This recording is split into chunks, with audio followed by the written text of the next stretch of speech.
Uh,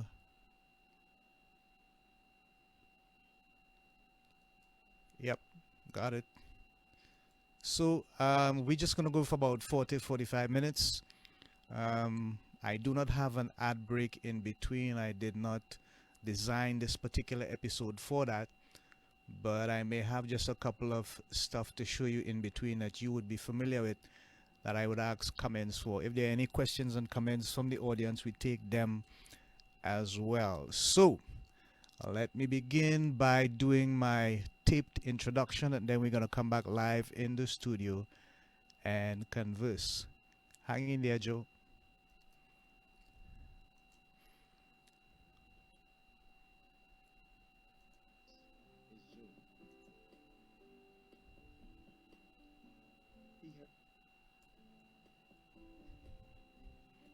Our next guest in the breakout room is Joe Moffett, CEO and performance coach at Master Life by Design. He's an entrepreneur, real estate investor, co-best-selling author, and worked with Tony Robbins for almost a decade. This is Joe. He has served his country as a Marine and is big on family. Really big. So, let's welcome live in the breakout room this amazing achiever, the man, Joe Moffett.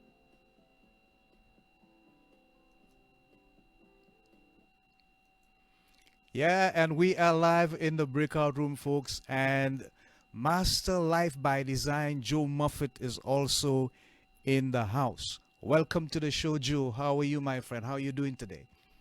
I'm doing outstanding. Excited to be here with everyone. Thanks for having me on. Thanks for coming on, Joe. Thanks for agreeing to be on the show. I'm looking at your information here and I'm a bit overwhelmed. Seems to me that you're doing almost everything, Joe. You are an entrepreneur, real estate investor, co-best selling author. You need to unmute your mic. You work with Tony Robbins and you're a mindset coach for high performers. But tell us, when did life really start for Joe Moffett? How far back can you go down memory lane? Oh, how far back do you want me to go is the question. As a teen, maybe. What's that? As a teen, maybe the earlier years.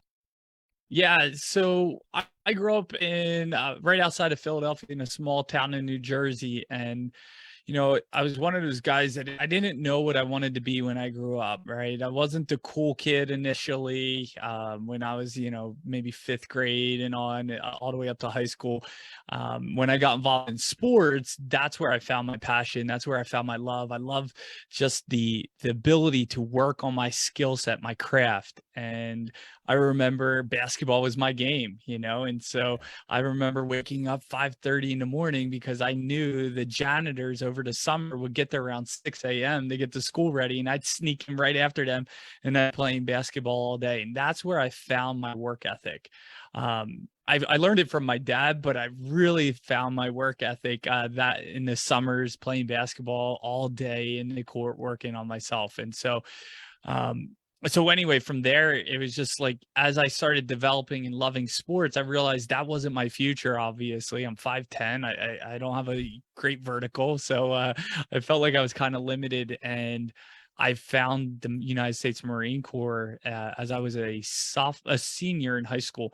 And I just fell in love with the thought of serving my country, doing something hard and seeing what I could see around the world and, what could come of that. So that was kind of the beginning of my journey from there. Okay, great. Thanks for sharing. You didn't want to be another Spot Webb. You didn't want to make that extra effort. I get it, Joe. I need a little bit more vertical. I hear you. So when did you get into the idea of coaching and the different stuff that you're doing at Master Life by Design? When did that begin to happen? When did that take place as a reality in your life? Yeah, it was right when I transitioned out of the Marine Corps. I met a really good friend of mine. He became one of my best friends, one of my groomsmen in my wedding, and he introduced me to network marketing. And at that time, I had no clue what that was, Mhm. but I did see it as a vehicle to expand and create wealth for my family and myself. Yeah. And at the time, I was 23, but in all actuality, I got birthed into the personal development world.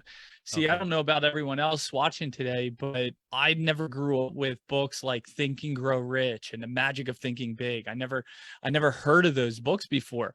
And Right. so I started just inhaling this content from some of the greatest minds of in the history of our world.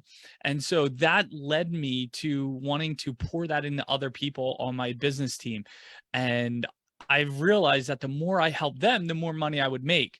But over time, what I would do is I find myself pouring into these people till 2, 3 o'clock in the morning, only to Mm. find them 2 weeks later quitting on their own dreams. Why? And Why? so, Why? yeah. And so after a while, I was just like, there's got to be something better where I'm not babysitting people. And I was actually in business with Tony Robbins' son, Jarek, and I was at his birthday party. I met a friend of his. A typical, hey, what do you do for a living? And he's like, I'm a coach for Tony Robbins. And I said, no way. That's what I want to do. I want to be able to help people more on a professional level. Right. So, long story short, he made a couple introductions. I did what I had to do. And I eventually got invited to be part of the Tony Robbins coaching team, where I spent almost a decade there learning all the tools, the skill sets. And as I started to progress and feel more confident in my ability to help people transform and get their outcomes in their life, I decided it's time to go on my own. So I birthed Master Life by Design, and we've been running ever since. So it's Great. been a fun journey. Wonderful. Thanks for sharing, Joe.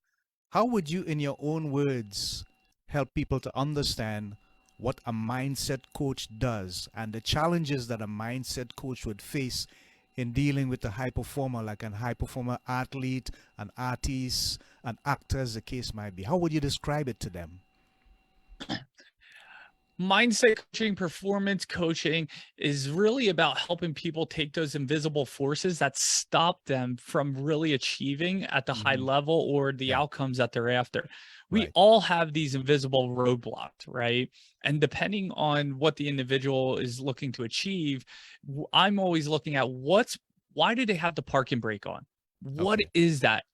Usually it's not a matter of strategy. They're usually really good at what they do, but what's that invisible force in their psyche, their Hmm. psychology that really Hmm. holds them back? And Yeah. when we can identify that and remove it, that's where their performance actually increases or their business explodes. So, yeah. Yeah.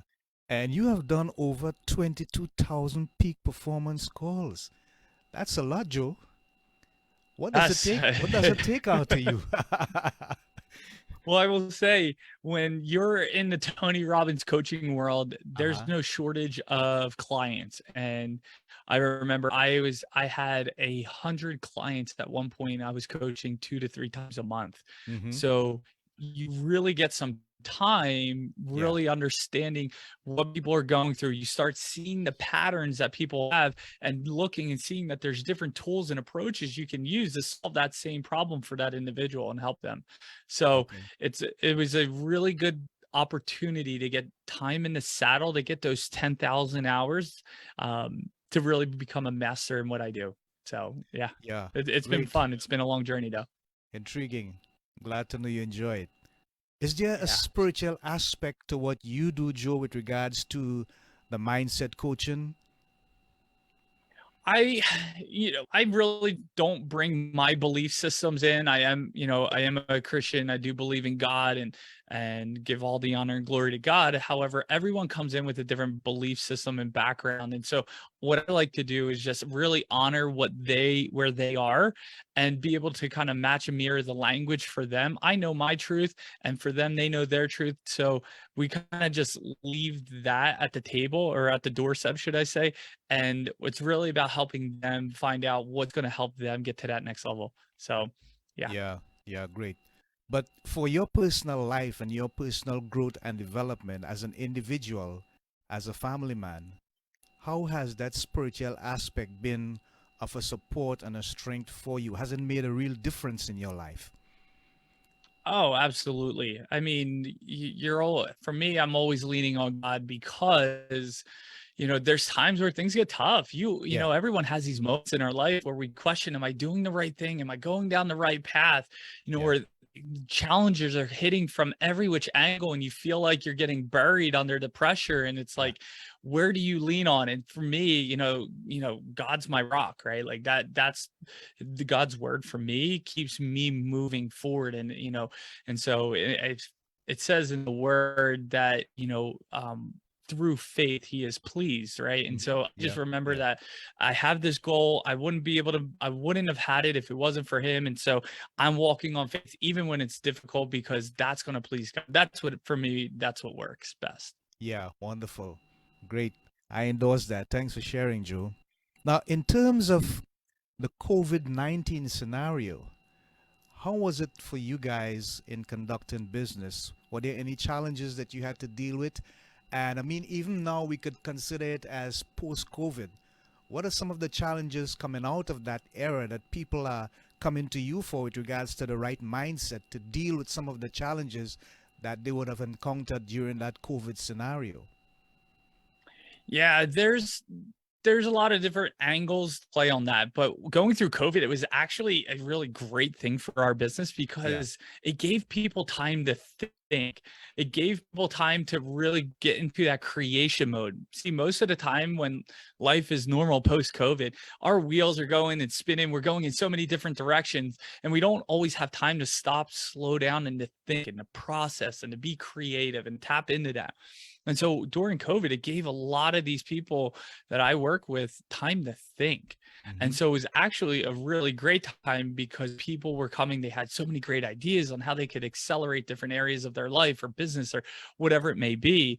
And so business was booming. And Right. now, post COVID, it's now, okay, we have all these great ideas. We have the freedom to get back to this normalcy of life. And so, how do we take that and actually implement that? And when we do implement that, what are the challenges, the roadblocks that weren't anticipated? How do we overcome them? Right. What are Okay. the challenges around that? Yeah. Yeah. So now lately, what I've seen is more people in the process of how do I accelerate versus, hey, I have all these roadblocks. They come up because at every new level, there's a new devil, right? But it's all about I like acceleration right that. now for my I like clients. that. At every new level, there's a new devil. That's a first. That's an original. Yeah, I Mhm. get you, Joe. Thanks for sharing. So, based on that, I want to show you something quickly, just on the minute, and I want to get your comments. So, I'm going to come off here now and show it to you. All right.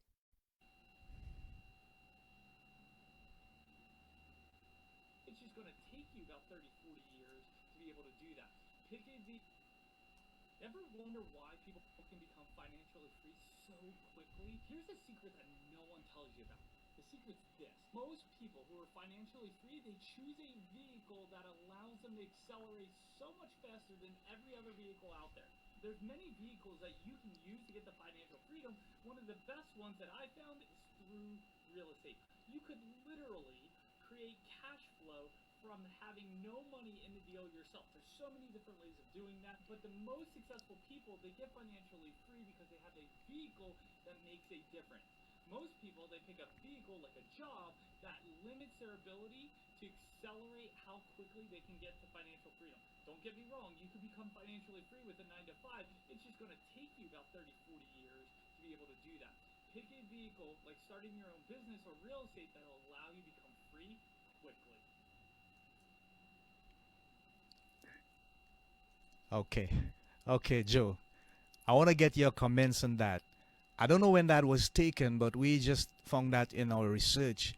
And I'm thinking, is that advice sung for now as it was when the time that you did it? And how can folks really make a difference in terms of possibly not just getting into real estate, but taking an idea that they actually have and creating some level of income or business out of it?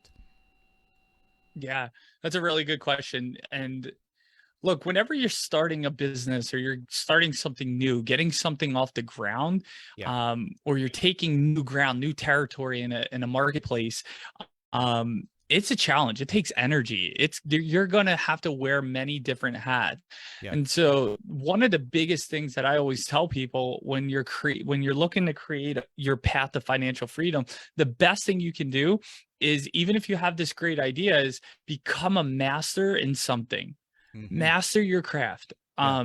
I know I said real estate's very powerful vehicle, and it is. It's generated more multimillionaires and people that are financially free than any other industry out there in the world. However, just learning how to do marketing, becoming a master at marketing, you could literally take any product in any industry and make a ton of money from it. But you have to master something, whether you have an idea. Like when I started thinking about professional coaching, Yeah. I was at a turning point where I had friends around me. They were doing home sales, energy upgrade sales. They were making 10, 20 grand a month. Yeah. And I was like, should I do that, or should I try, this coaching thing? Yeah. And I decided that based on my goals and my outcomes, I needed to become a master in coaching, because that would get me to where I wanted to be a lot faster than all my friends that were doing sales. And they didn't master it. It was a hobby for them. And therefore they're not doing it today. And they're starting over in other fields that don't allow them to produce the financial freedom that they want as quickly as they want. Yeah. Thanks for sharing, Joe. I want to go back to the mindset stuff a little bit. In our profession, we deal with something that is called limiting beliefs. And most times folks don't realize that this is one of the greatest challenges and stumbling blocks to people making better decisions or better choices. In your career, for the time that you've been doing this stuff, how many of the people that you have had to deal with had that challenge, that specific challenge, things from the past, culture, religion, society, that kind of influence, limiting beliefs, and how did you deal with it? Yeah, you're spot on. Our lives are controlled by our values and our belief systems. Our beliefs are cultivated as we are growing up. 0 to 7, we are an unconscious mind walking. I have 2 boys, 4 and 2, and everything we say, everything we do is programmed in their unconscious mind at this point. Right. And so, who you grew up with, where you went to school, the belief systems in your community, the social aspects, they all play a role in your development. And unfortunately, a lot of times, a lot of people have grown up in some rather poor conditions with beliefs, should I say, or at least the belief systems. You could be in a family that's they have millions and millions of dollars, but mindset is actually poor. Right. And so anyway, these are some of the ways that we've grown up, and we've taken on beliefs from our family, our loved ones, our community that don't serve us. And so what we do is we walk through life with them. And I can't tell you, and this, right? But for everyone else listening, like that, I hear limitations all day long from people on what's possible, what's not possible, what they can do, what they can't do, who they can be, who they can't be. And so it's really about helping them break down, because I think of it, Tony Robbins explains it best. A belief is like a tabletop. Right. And what we do is we have all these references as legs that support this belief, this limiting belief. Yeah. And as a performance coach, if we can help eliminate that reference on that leg that leg on the table, it'll come crashing down. Yeah. And we can start to cultivate a new belief that's in more support of where you're going. And a lot of times the belief systems that got people to a certain level in life or business are the exact belief systems that are holding them back from going to the next level. Yeah. And so we really want to work on that with people. And if you're watching on this, you want to take inventory of your own limiting beliefs, of what are your belief systems, and is that true? Because most people, they don't question their own beliefs. They just hold it as true because of how they grew up. Yeah. Fantastic. Thanks for sharing, Joe. Are you still in, is it South Jersey? No, when I was in the Marine Corps, I got stationed out in San Diego, California, and I met my wife in California. And when we wanted to start a family, we moved out to the Boise, Idaho area. So we're out in the Boise area right now. Okay, great. And the reason why I asked that, Joe, is because some of the positive stuff that you're speaking to us with is exactly some of the foundations that we need to have for our youths, the young people. You know, at times they are very fickle, and sometimes they're easy to be led in certain directions. Are you currently doing any work with any young people in your area? Are you seeing anyone that you can be a mentor to, or any of those non-profit foundations, or even some of the junior highs? Are you doing any programs with them with regards to mindset and having that positive attitude towards life and making good choices and so on?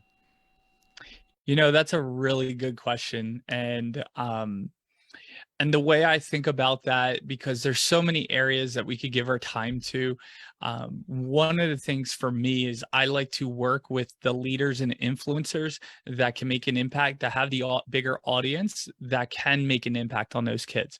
The greatest thing that I can do is two things. Number one, be the best example I can be personally. Work on me, right? Like, Yeah. and just be a walking light for everyone that I come in contact with. I'm not perfect. I make mistakes. You know, I say silly things at times. I do the wrong thing sometimes. I think that's normal for everyone, right? No one's perfect.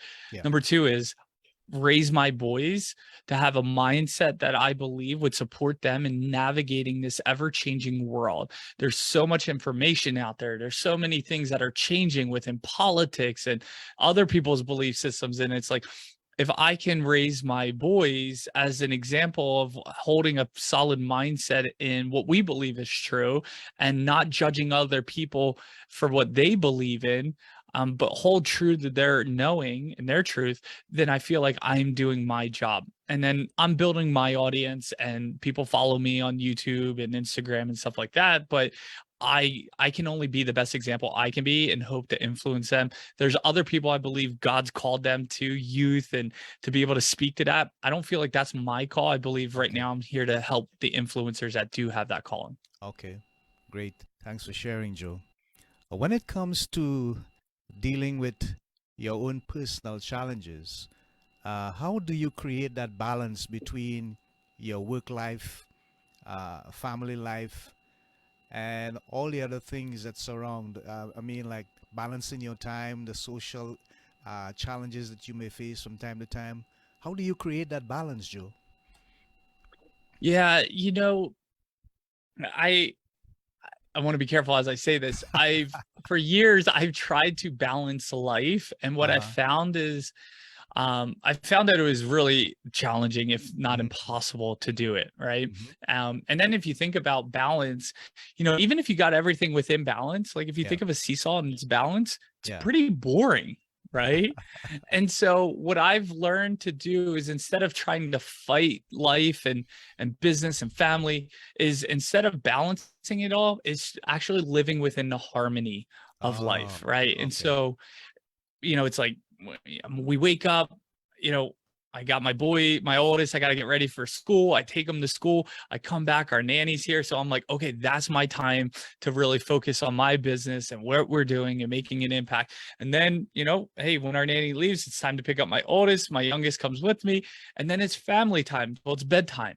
And then if me and my wife it's time for us to connect after they go to bed. But if she's like, hey, I got my business stuff I want to work on, I can jump back in here. So it's not something that's always set. There is a cycle and a rhythm to our life, but I try to stay within that harmony. And Hmm. if I need to adjust, I adjust, right? Yeah. I don't put pressure on myself to say I got to be doing this. So Okay. that's my 2 cents there. Yeah, great. Wonderful. Thanks for sharing, Joe. Is there some kind of book or memoir in the making for the future for Joe Moffett? Yeah, that's a really good question. I'm all about being efficient. Yeah. Um, and I don't know if I have the patience to really stop and write a full book. I may one Hmm. day. However, what I could see happening is hiring someone to Hmm. take all the content that I've created and that I am creating, Yeah. you know, transcribing all of it and organizing it into a kind of a systematic process that could help people go to that next level or shift the way they think or the way they perform. I think that would probably be my best bet. And if I did had to write a book, I'd probably just record it on like something like this and talk through it Audiobook. and have Yeah. someone kind of put it together for me. Yeah. But we'll see. Who knows? Maybe in the Yeah. future. Yeah. Anything is possible. Okay, great. Thanks for sharing, Joe. In terms of Yeah. the passive income, is there any specific platform that you would recommend for folks who want to get involved in doing passive income? That's a really good question. There, right now where I'm primarily focused because on the market that we're in at this moment in time, depending on when people watch this in the future, it might not still be this way. However, creative financing is a really interesting way you can jump in. You could partner with someone and be able to generate leads for someone and create financial terms that are creative so that you could get a property with hardly any money, if any at all, down and really start cash flowing right away. The name of the game, though, is creating passive income, Yeah. creating cash flow that can pay your bills and then ultimately your lifestyle so that you can do the passion work that you want or the work that you feel like God's called you to do. Yeah. I just think that's a great way to start. Okay. Great. Thanks for sharing. Now, Joe, you know that we would do a lot of stuff with people and we'd help them make better decisions. We'd give them suggestions as coaches. We help them find their true selves. And at times they would overcome some more quicker than others because that's just the way we are. We are different in terms of how we adopt and make changes. But one of my colleagues once said to me, it does not make sense. I help someone out of a situation and then they go back in the same environment that has created the challenges for them in the first place. So his advice was, if I'm going to work with you, you're going to make some tough decisions. You're going to have to change the environment because if you go back into the environment, it's going to overwhelm you. And then all the work that we would have done would have been in vain. What do you think about that theory as a practical way of dealing with some of your high performers? Yeah, that's a really good question and a really good point that you've made because environment is extremely important, Yeah. right? Like you become who you spend time with. Yeah. And the challenge that most people have is that, depending on the situation is, it's like they can't move, right? Yeah. So I have two thoughts on this is you got to get out of that environment or start spending time with new people who have the same vision, goals, beliefs, values, and principles that you have.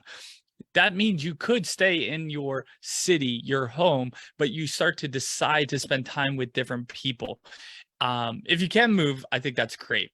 There is a moment though, where I believe you need to have that test, right? You could change your environment, but there's a moment you have to go back and test yourself to say, does this shift really stick? Is this who I've become?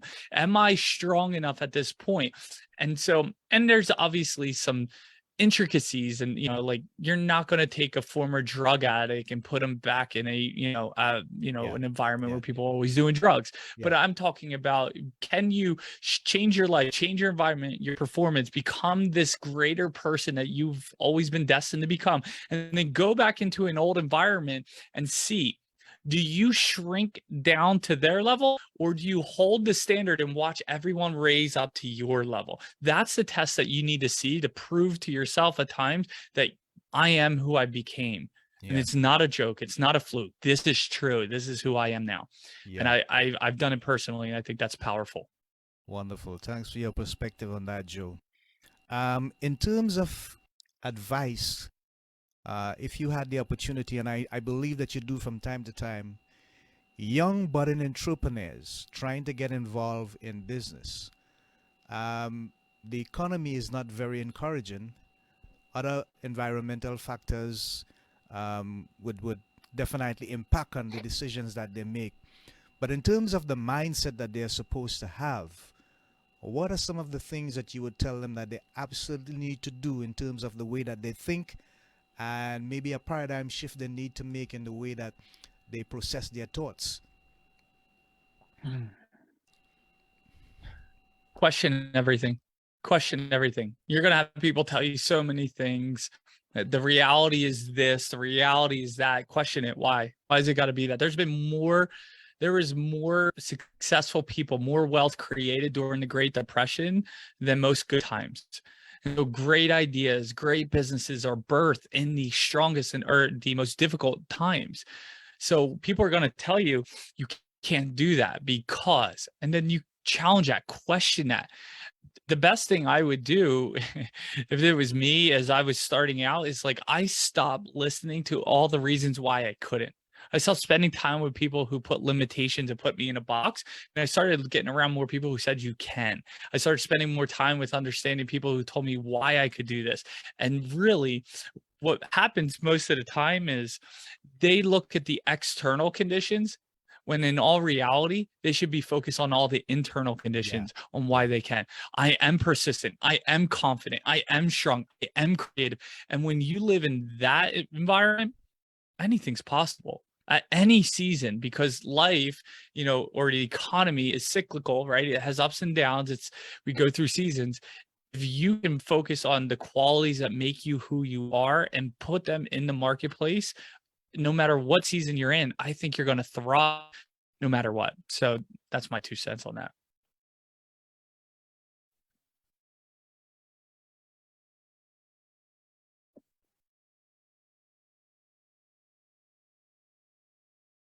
Oh, did I lose you?